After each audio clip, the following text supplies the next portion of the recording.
other people is that we get to hear not just my perspective, but we get to hear a lot of other people's perspective on um, how they've overcome things in their business or in their life. And today I have a really special guest. I met him a couple weeks ago, and we had just a we had a great conversation. And at the end of the conversation, he said, "I'm blind." I'm like, "Well, okay, I would have never guessed, right?" And then I said, "I think I'd really love to have you on my Milk Crate Moment podcast because there's got to be a story behind that." So, Stefan, before we get started, well, like we're going to talk about your business, but the first thing I always want to do is find out more about your Milk Crate Moment, and we've titled that "From Darkness to Triumph," and navigating blindness in grad school. And was it beyond? I've got a dot dot dot there, right? So is it beyond? Okay, good. So welcome to Milk Crate Moments, and please share yours with us. Yeah, absolutely. And it's interesting because I've heard the other milk crate moments, and mine started before even my business ventures kind of started. It was in grad school. So went to undergrad for music. And then kind of went, oh, you don't need a degree in music to play music. You can just play music if you like playing music. Let's get serious about this. You're spending thousands upon thousands of dollars, or to be more accurate, my parents were spending thousands and thousands of dollars. So they had a little more say in what I was going to do. So I moved over to kinesiology, which meant grad school was then physical therapy. And I love physical therapy. I thought, wow, you get paid to do this. This is fantastic. And first semester at grad school, I ended up getting a parasite. And it was one of those things that we do with Mm. doctors when we go, oh, it's not that bad. Oh, it's not that bad. Oh, I should have gone earlier. I made that mistake. So, and it was kind of a mixture of getting misdiagnosed, unsure of the treatments, all that kind of stuff coalesced into, in the end, not that it was too late, but it was late enough to where now there was all this other stuff that had to happen. And in my case, from birth, I only had one good eye. The other eye was the optic nerve didn't develop, and I won the lottery. The parasite hit the good eye instead of the other one. So, of course, it hit that eye, and that was the result of it. And the truth is, actually, with the parasite, we got the vision back in that eye, but all the surgeries and all the other stuff, the medication, resulted in increased pressure. So that resulted in the end in, oh, no, the nerve also got damaged in that eye. Now you can't do anything about it. Glass is not going to help. And we don't really regrow nerves at this point. Maybe that is a futuristic reality at some point for us. But that really changes things because all of a sudden you go, okay, this is not going to get fixed. There isn't a surgery. What do I do with this? How do I get out of all of this? And at that point, I was still very much set on, I'm going to finish grad school. I'm gonna do this. And I did. I ended up finishing grad school. I got my doctorates, worked in the clinic for a little while. But of course, and if any of you have friends that are doctors, give them a hug because documentation sucks. And it's way too much of what we have to do. And it unfortunately is part of the reason that you only see your doctor for a few minutes is they're documenting the rest of the time. Um, but that was kind of the issue for me repeatedly is that I was going, I can't keep up because of vision. I cannot keep up with documentation, even though it's crazily zoomed in and I'm hovering over it. That was the hardest part. And I eventually just had to get out of the clinic and going, well, what am I going to do now? I've spent, hundreds of thousands of dollars at this point on a degree that I'm not using. How am I going to make money? What is it that I'm going to do?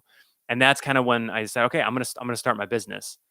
Bless my wife, which we basically, as I was jumping out and starting my first business, that's when we got engaged. So she was in it with me. And we met after I became blind. So more and more kudos to her and supporting me in that kind of a venture. But it allowed me to say, wait, there's all this opportunity and there's all this possibility. And that really being blind isn't as much of a sentence of now you can't do half of the things you wanted to do.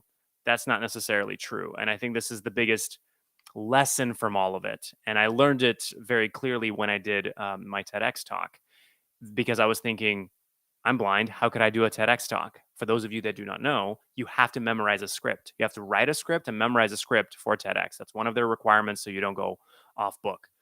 And we wrote 27 different scripts and I had to memorize it. And I remember other speakers standing with their pieces of paper ready. They could read it, they could reference it. I don't have that luxury. I had to memorize well in advance.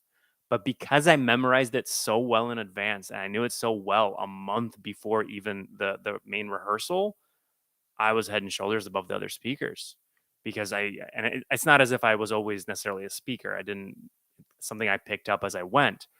But at that moment I realized, one, just because you have an obstacle that you're not going to do it like other people, it just means you're going to do it in a different way and it might be a better way for you.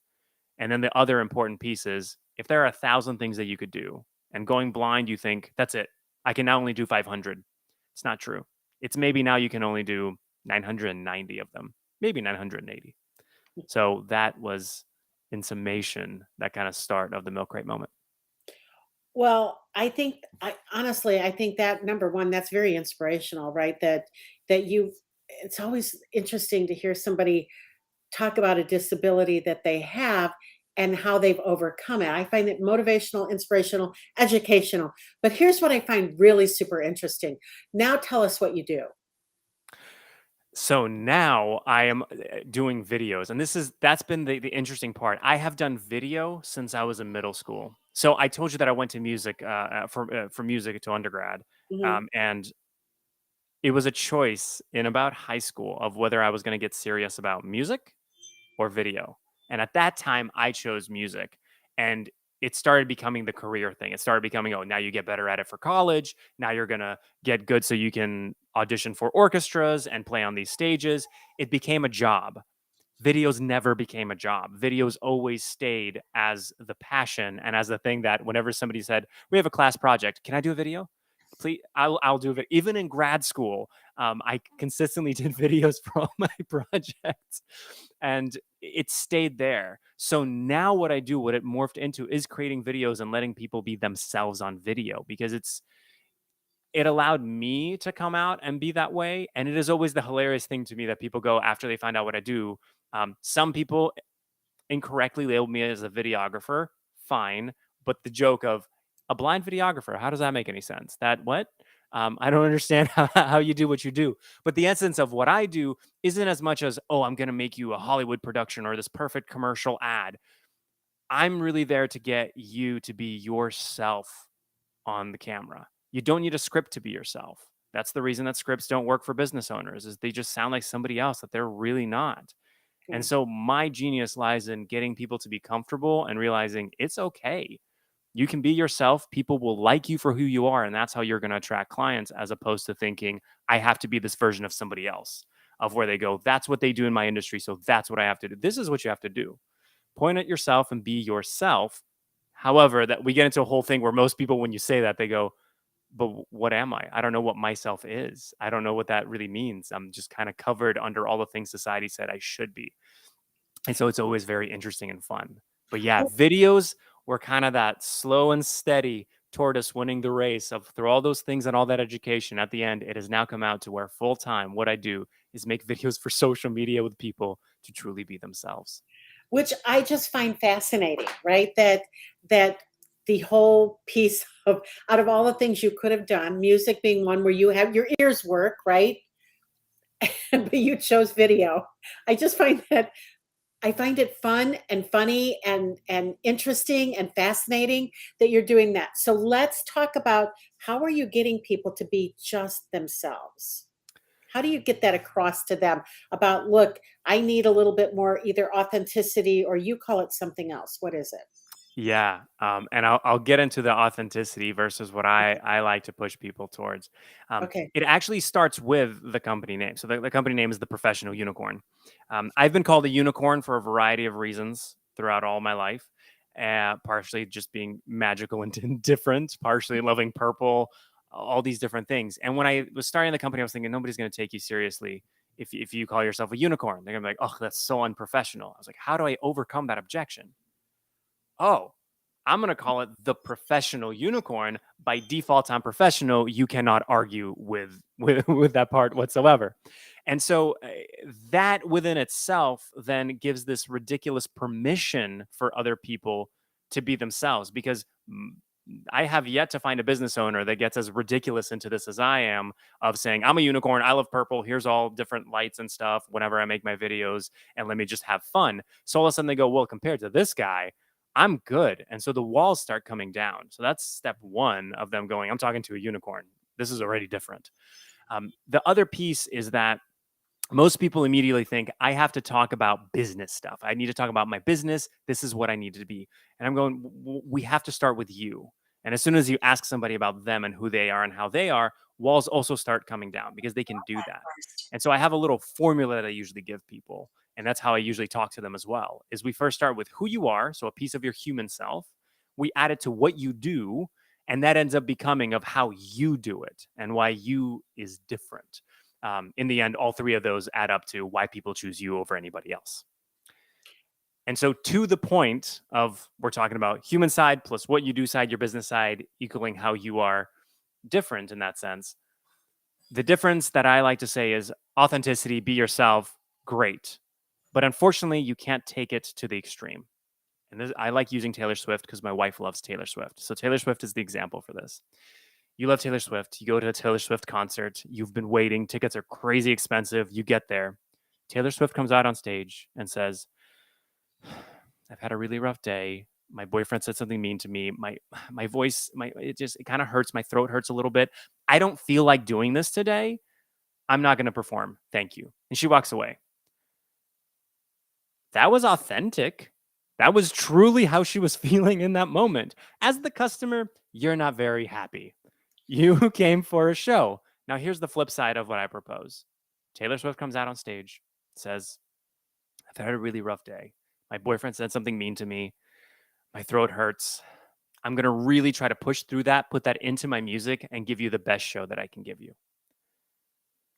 It may not be the best show Taylor Swift has ever done, but it will probably be the best show you've ever gone to, because for that moment, for that hour, 2 hour, 3 hours, she's human.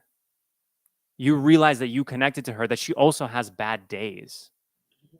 And so what I try to say is, instead of authenticity, this extreme, let's try to go for humanity, something that we can really connect to. So if it's a business owner that's listening, instead of showing up to Zoom meetings and saying, I'd rather be rolled up in a blanket watching Netflix, you can say, it's been kind of a busier, rougher day for me, but I'm really excited for this meeting. Because then at least we're connecting that we do have these things in common. I love that. So, give us an example of. So, here's what I'm interested in, and I don't think you've covered this yet. And I have been running from the position of done is better than perfect all day long today, right? So, it started early this morning. Actually, it started on Monday, and it's still going. But here's what I really am interested in, and what I think other people will be interested in. Tell us your process of how you're doing those videos for other people on social media, and tell us a little bit about the editing process and things like that. Okay, I'm interested in that.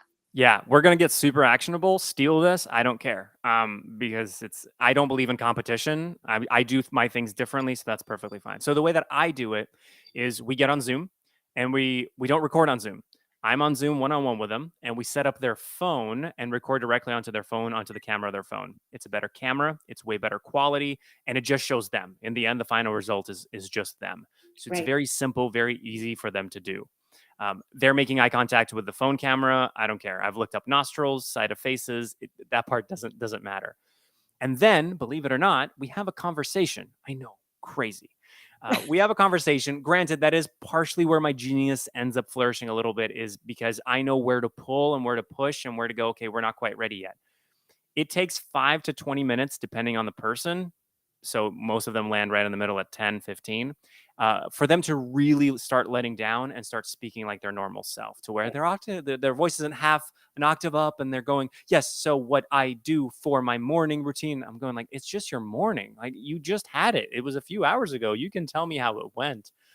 But I start with these questions that are first, hey, let's just get you relaxed. Let's just get talking about normal human things. Just have a conversation. And then we slowly weave in some of those business questions, and we go back and forth so that we can relate their human side to the business side. And that starts generating this content where they make the connections as I help them make the connections as well, where they go, oh, yeah, of course, this makes sense. I have an example. I have a story. I haven't told that story in 5 or 10 years. Perfect. That's the kind of stuff that we want because that's what really makes you human. We record for about an hour. And after that, they send me the footage, and that's where the fun begins. Because the editing process is not simply just you answered this question. There you go. There's all of the answer.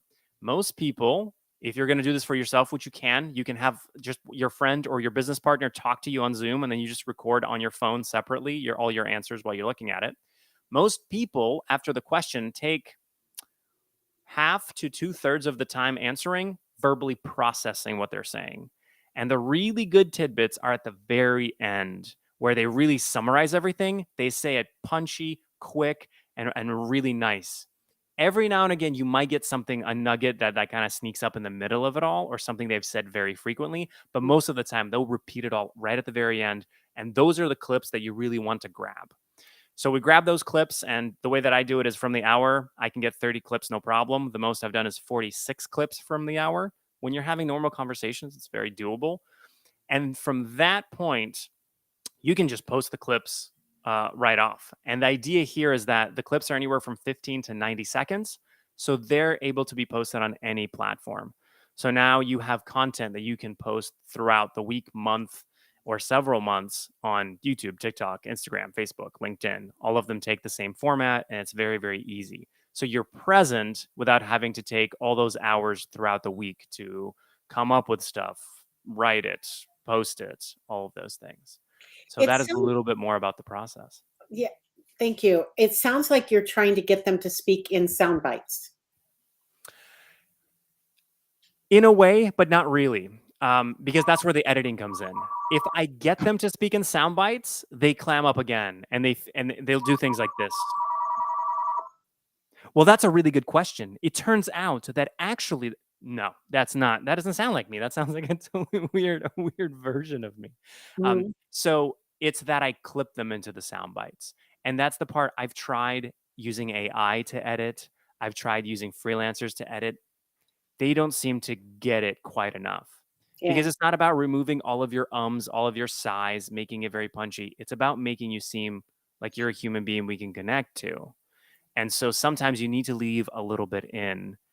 Maybe there's a pause that's a little bit too long, but that's okay.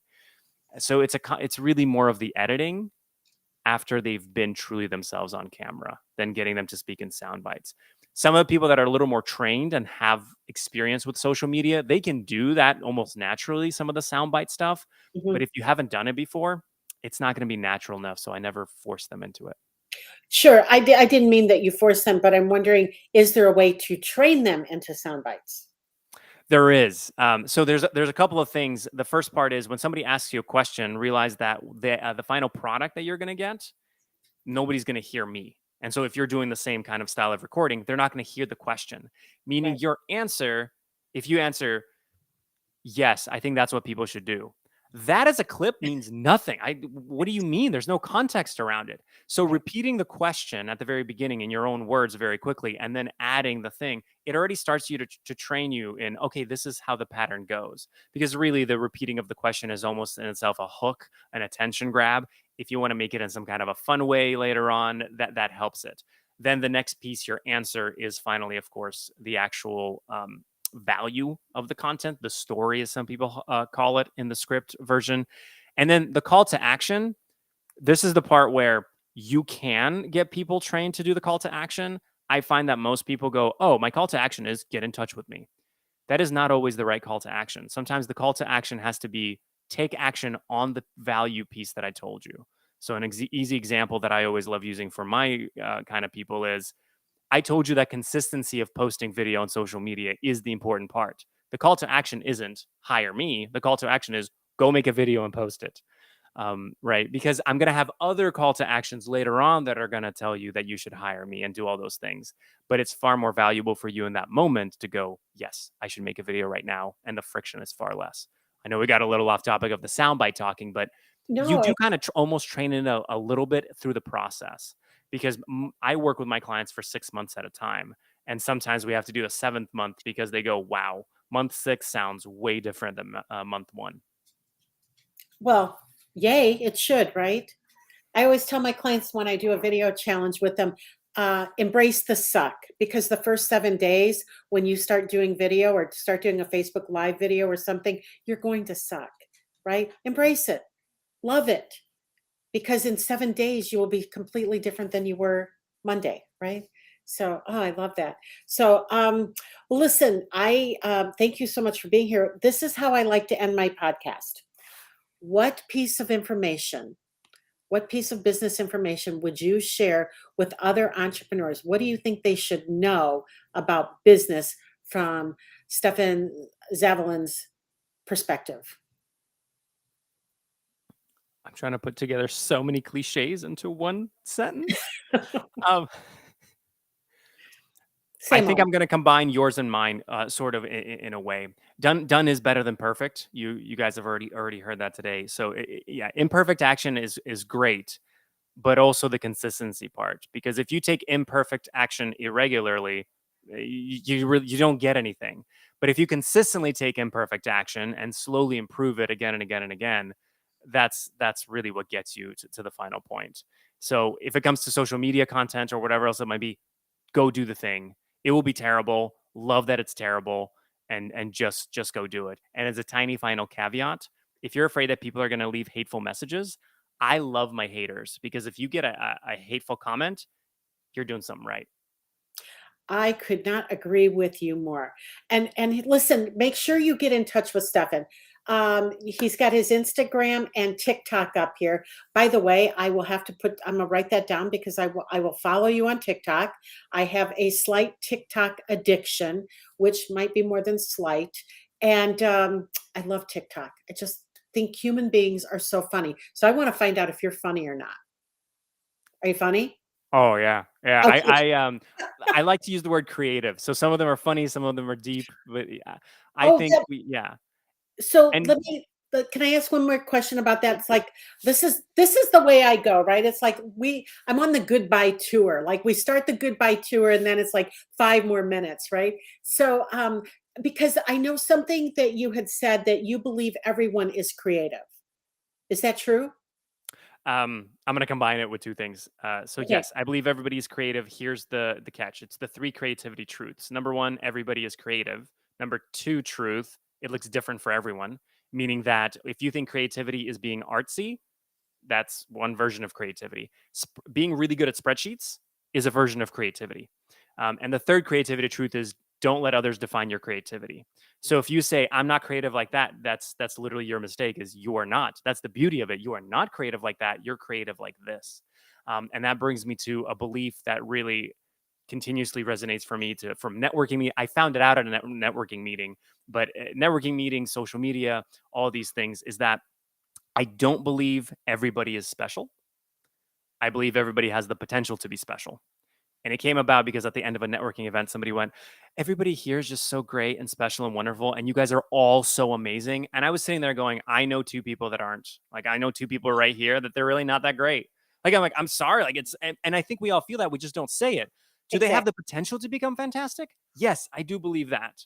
But right now, not so special. So that it kind of combines together that we point at other people for their creativity because it's not like that. And so we don't let ourselves become special by nurturing the creativity we are good at. Stefan, what I love best about everything you said today is that you see people's creativity, right?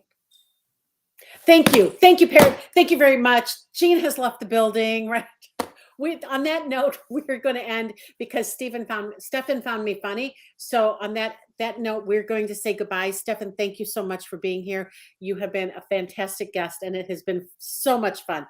Um, talk to you soon. Okay, Yeah, my absolute pleasure. Guys, go make a video. go make a